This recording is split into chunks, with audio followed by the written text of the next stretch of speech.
When we come back, Jill Brand will be dropping by to tell us her secret on how to keep men in line. Plus, Brian McFadden is here. Yeah. And I'm liking that look. He's looking very handsome. More from Brian later. Time to meet a man who seems to be never out of the papers. He shot to fame with gorgeous Irish boy band Westlife and was once married to a loose woman, Kerry Katona, of course. Since going solo, he's had 4 hit singles, including a duet with his girlfriend, Delta Goodrem. But take a look at who he's making sweet music with now. I know you'll give a very warm welcome to Brian McFadden.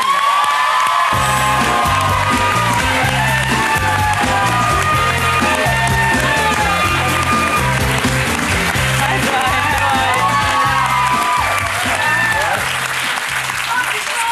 Brian. Brian, you've got our audience in tears. Oh, what's your name? Oh my goodness. Do you always have this effect on women? Listen, I don't think the haircut's that bad. No, actually, I like the shorter hair. I like that bit because, you know, you're all super very thin lovely, now. actually. And all of you looking much better as well. You look beautiful. Not much better, you look beautiful. Yeah, I had a few drinks last time watching. Look at these two thinnies together. I knew it was coming on. I had to lose the weight. It's a lovely song, that. Leanne Rhines was on her last year's, actually. A really, really nice girl. Yeah, so kind of bright, isn't she?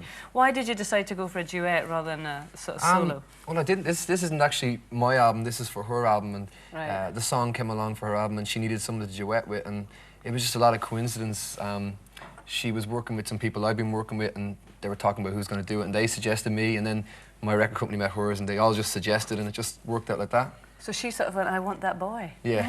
And Brian, were you actually, because you know sometimes when people sort of do a transatlantic video, they're not together. Were you guys actually together when you made the video? We were. We did it in Nashville. It was one of the strangest videos ever, because normally videos take about, you know, 2 to 3 days. That was 1 hour and 15 minutes. Really? Yeah, and the guy said, okay, that's it. And I'm like, what do you mean, that's it? We did it once or twice, and that was pretty much it. And you kept making her laugh, didn't you? I read an article recently, and she was saying, I was trying to be really professional, but all you kept doing was making me laugh. So you're obviously a bit of a joke. I don't think she just understood what I was saying. I was actually being quite serious.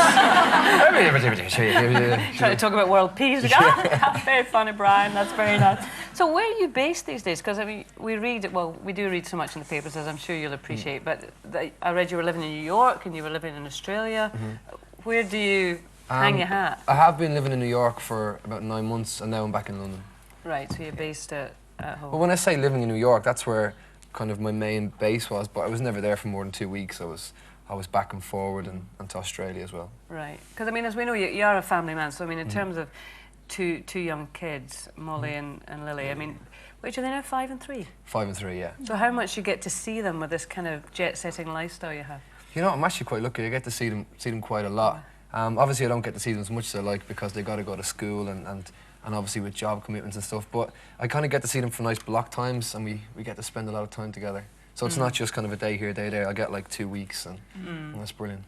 I mean, a lot of people in this country are in that situation, aren't they? That you know, that they're estranged from their partner that they have the kids with, and I mean, as we know, Kerry's got another chap in his life. Is that difficult for you to sort of see the kids with another bloke, a sort of father figure?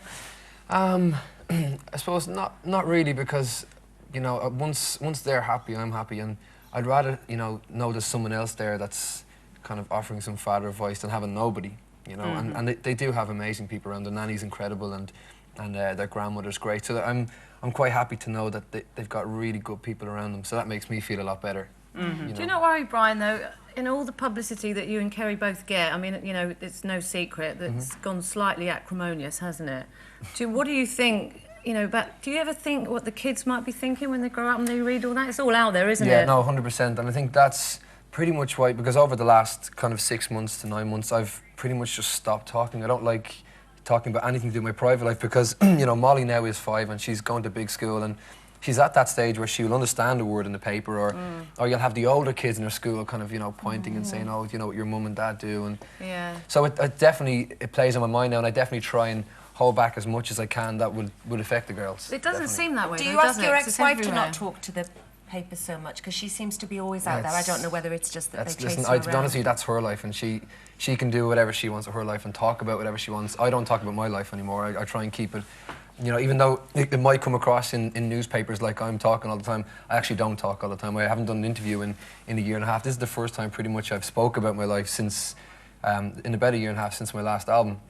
And And again, it's her life. If she wants to talk about her life and write books and do all that, that's completely her business. I suppose the problem with that is, and I mean, absolutely, you're right in saying that. You can't gag somebody else, that's their choice, but inevitably you get drawn into it because you are that other person and these are your children. I mean, apparently I think Kerry's going to release, I don't know if it's her first autobiography or another one, called Too Much Too Young, in which we're told in the newspapers that there's going to be all sorts of stuff.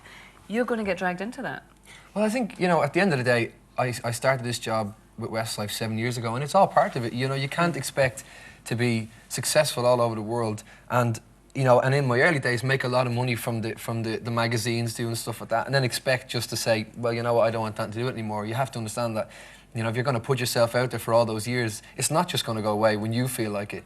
So I have to accept that I am going to be in the newspapers, and people are still going to talk about my private life, because at the end of the day, I do music. That's all I want to do. I want to talk about my songs and stuff, but you know, there are other people who obviously haven't got anything else to talk about. It's not as acrimonious as the papers would make us would have us believe. I don't even know what acrimonious means. Just really, I'm glad you said that. I hate that when people say a big word and I'm like, I know.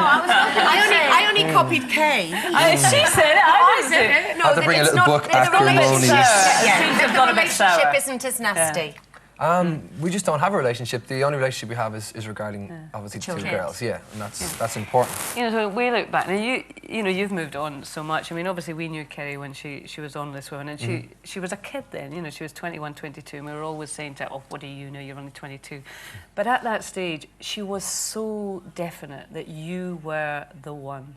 You know, that you'd met in such a short space of time. You were together, and you would be so together forever. And we were like the old crones who used to sit there and go, ah, well, you know, we'll see. She was absolutely sure that you were the one for life. Were you at that time? I think the difference between me and her is that she did like to speak a lot on television, and she kind of wears her heart on her sleeve, and I think sometimes, you know, people can speak on TV and not really think about it. You know, you should really think about sometimes what you're going to say. So I was never as vocal.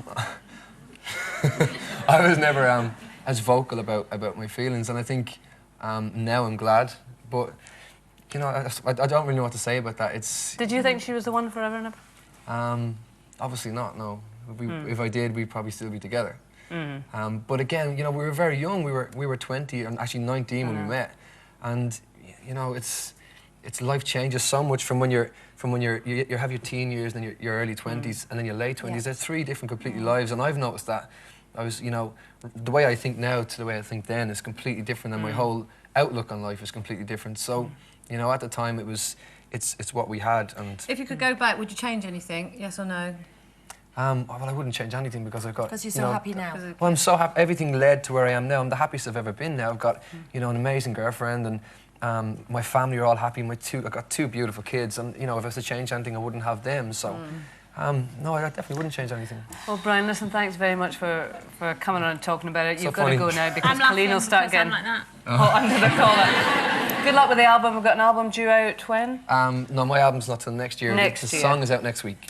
Song's out next week. There it is. Great song. Brian McFadden, everyone.